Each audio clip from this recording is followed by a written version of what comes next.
Looking at the Markets with David Modell.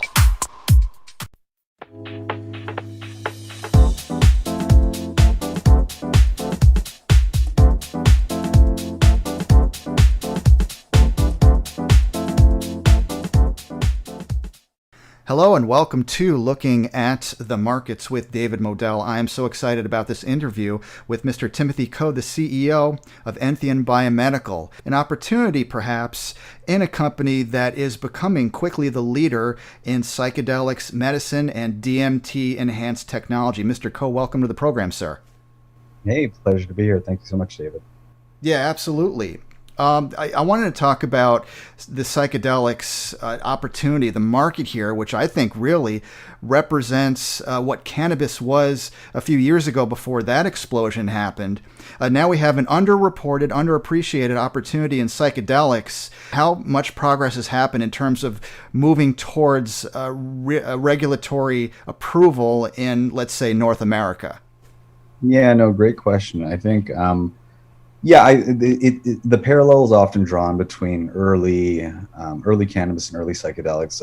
I think a distinction does need to be made, though, between the sort of possibility of that happening. Ultimately, psychedelics, I know them to be, and I think the research supports them as being, largely safe in most cases. But really, where I see the psychedelic market emerging right now is dealing with highly medicalized sort of conditions. For which, there aren't a ton of really palpable, strong solutions. And so, I think a lot of the focus right now is and should be in the sort of traditional biotech space as it pertains to treating really super inadequately serviced populations.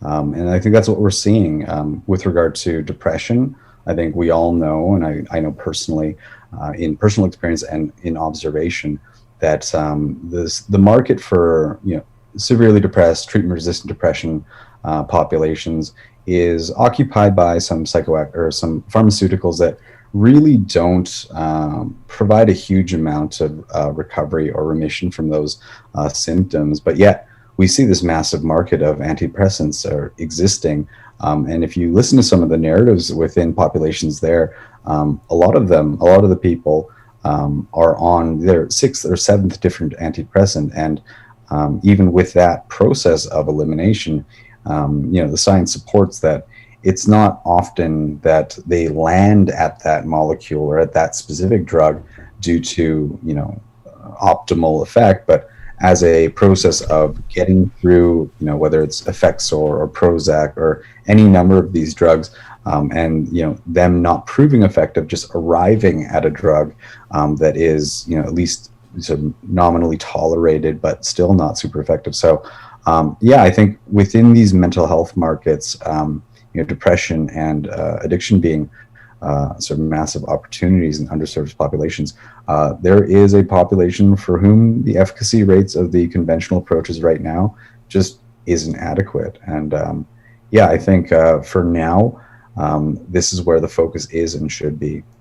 Yeah, absolutely. I understand, as I alluded to earlier, you have a personal connection to the addiction and the problem with it. It really hits home for you, and that may have helped you on your journey to become a participant with your company. Can you tell us a little bit more about that?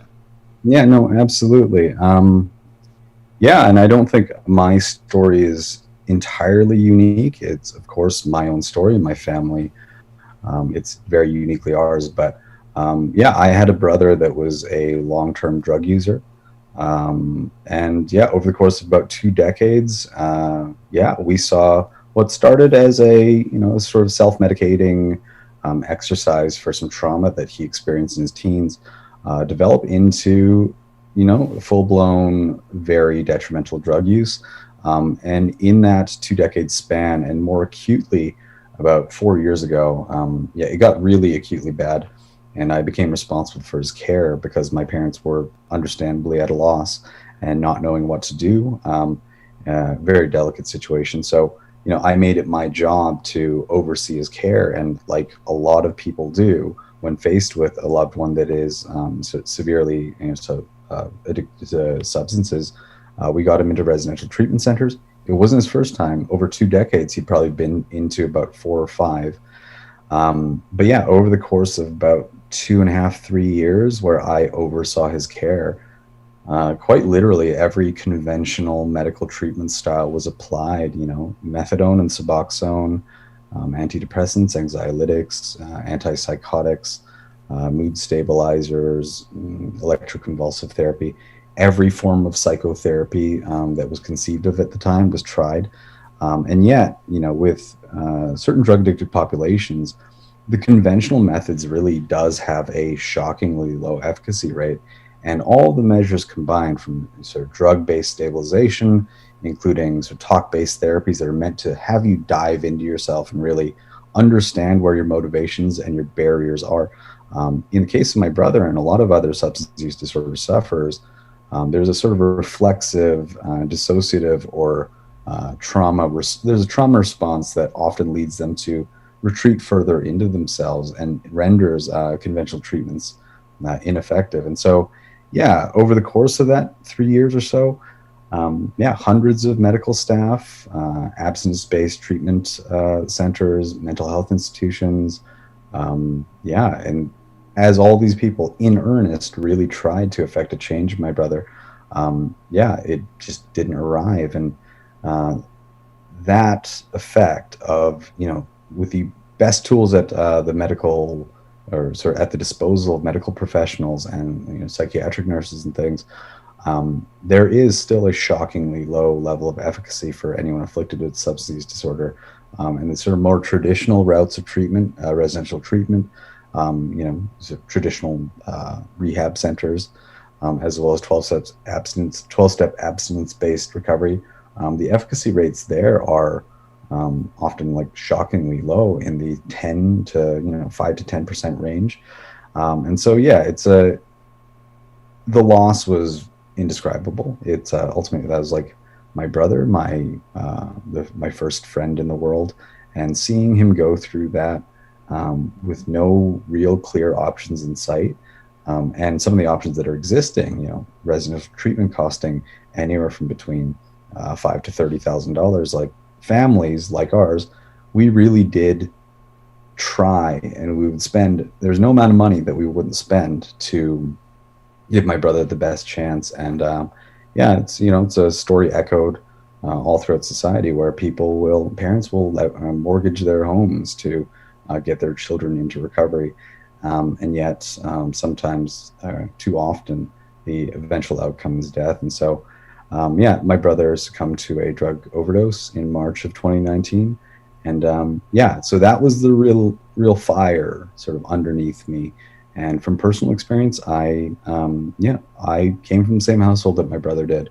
So I dealt with a lot of the same issues that he did. And luckily enough, about 8 or 9 years ago at this point, as I was going through some pretty intense trauma therapies, I reached a stumbling block, a sort of dead end where I couldn't push through.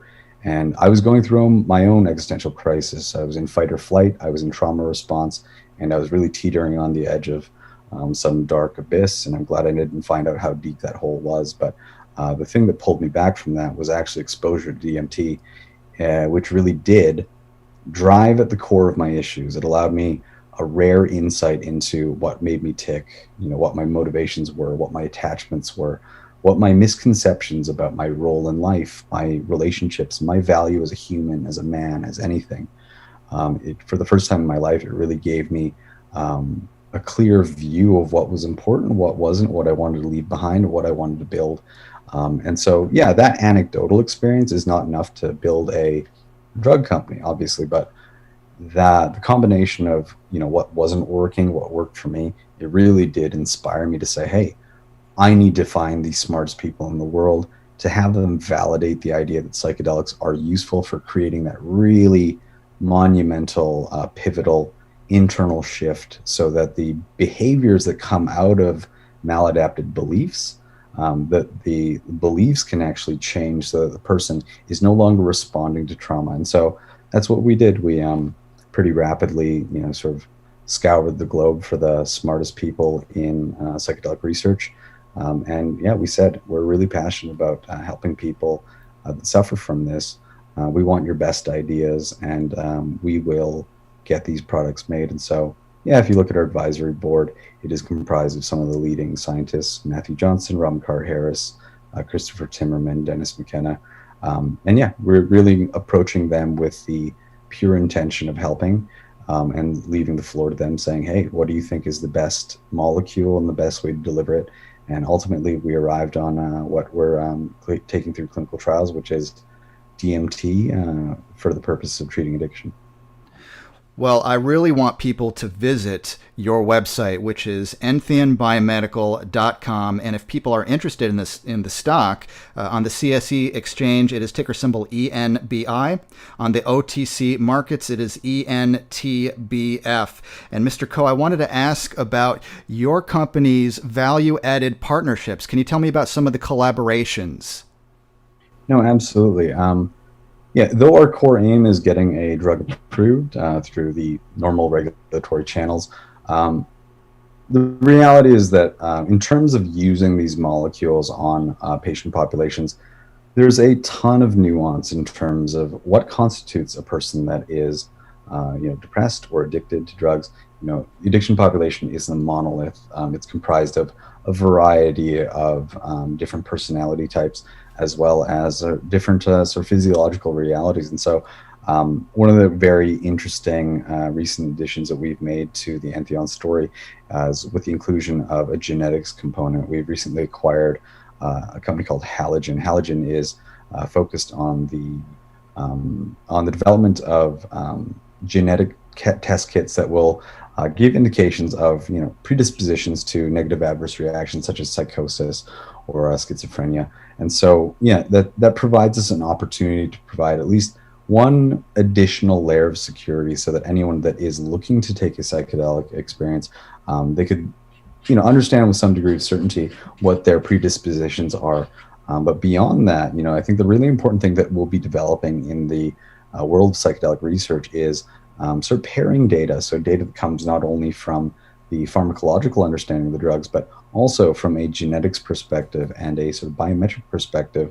What are the variances in people as they anticipate going into a psychedelic experience that might better dictate how safe is this for you, and also, is this the right molecule for you to use? And so, yeah, we're very interested in furthering our data-driven decision-making processes. So, yeah, we recently acquired Halogen, and we are looking forward to announcing other partnerships that will give us a more data-driven sort of perspective in terms of how we assess clients or patients, and make personalized health choices based on a combination of genetics as well as other biomarkers. And yeah, though we're focused on DMT for the purpose of addiction, we are also interested in other molecules. And so we've recently made investments into an organization called Heading Health. They're in the American esketamine clinic world, and we're eager to apply some of the value of our acquisitions and partnerships to the world of learnings from ketamine, so that we can not only provide or develop tools for our own internal product development insights, but potentially create a suite of tools that could be used across molecules and sort of facilitate better understanding of physician choice, be involved in the physician choice matrix, so that when a depressed or drug addicted patient comes into a clinic, we've developed a set of tools so that rather than saying, hey, you have to take this molecule based on genetics as well as other ways of measuring patient variance, make a more informed decision for the ultimate benefit of that patient. Yeah, absolutely. And finally, just wanted to ask whether Entheon is going to perhaps even expand the company's horizons beyond DMT. Are there other therapies possibly in the pipeline? Yeah, ultimately our aim is creating optimal health outcomes for people that are afflicted with life-changing substance use disorder issues. So right now we believe that DMT is the best molecule to facilitate these profound introspective experiences. But that being said, with that driving, I guess, why in mind, we're certainly open to looking at other molecules that, if they're better suited or more usable or safe, interested in exploring that too. So yeah, absolutely. Ultimately, our primary aim is treating those that are afflicted. And so whatever the best tools can be developed to help those people, we're absolutely interested in pursuing. Yeah. So thank you for all the work that you do, and we'll have to follow up with you very soon about Entheum Biomedical. Thank you, Mr. Coe, for coming on Looking at the Market, sir. Thank you so much.